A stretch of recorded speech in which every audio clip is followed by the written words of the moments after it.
لقطة حسام حسن ورامي ربيعة في ماتش السنغال لقطة تدل على يعني قمة العبثية اللي احنا فيها من كذا حاجة. اللقطة بدأت إن حسام حسن بيدي تعليمات لرامي ربيعة، تعليمات مش باينة بالظبط، يعني بيقول له حاجة فرامي ربيعة بيشرح له، بيقول له أنا عملت كذا واتحركت كذا عشان كذا.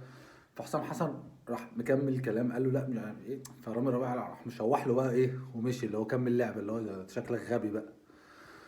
ف- فحسام حسن راح لافف وشاتم طبعا زي ما كلنا شفنا، وبعدين لحق نفسه وحط ايديه على بقه عشان يعني اللي ما شافش الفيديو يروح يشوفه. يعني انا شرحت الموضوع عشان بس اللي ما شافش الفيديو، وشتم وبتاع، وراح بعدها بدقيقتين مغيره. واحنا بقى اللي فاكرين ان كابتن حسام بقى بيغيروا تغيير تكتيكي، طلع بيغيروا عشان اتقمص منه.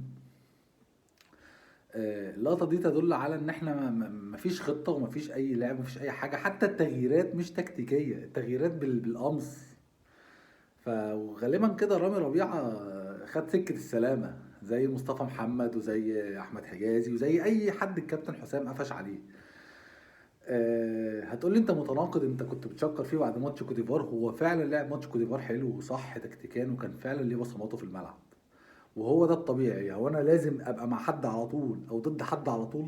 ما ينفعش لما يبقى كويس اقول عليه كويس، ابقى وحش اقول عليه وحش، لازم اخد صفه وخلاص.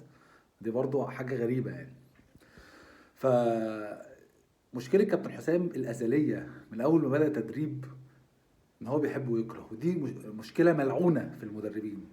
مصطفى محمد حطه في دماغه خلاص، ملعب مش هممهلاش تاني لحد النهارده ومش هيلعب بيه في كأس العالم. أحمد حجازي حطه في دماغه ما استدعوش تاني، رامي ربيعة لو حطه في دماغه مش هيجيبه تاني. في حين إن ممكن لعيبة تكون مش أحسن حاجة لكن هو بيحبها في دماغه فهيجيبها. فأيا كان اللقطة دي تدل على منتهى يعني ان احنا ما عندناش حاجه. يعني حتى التغيير اللي احنا فاكرينه تكتيكي بقى ومنهاجم ونزل زيزو مكان ربيعه طلع ما طلعش المقموص منه يعني. آه، امبارح اتكلمت عن تصريحات حسام حسن بس نسيت حاجه كده غريبه قالها قوي يا جماعه. قال ايه؟ والله قال لك في اخر في اخر المؤتمر خالص ان احنا ك في ناس مش عايزيننا ناخد البطوله واحنا عارفين كده من الاول وده واضح. طيب ده ايه علاقته بان انت خسرت الماتش؟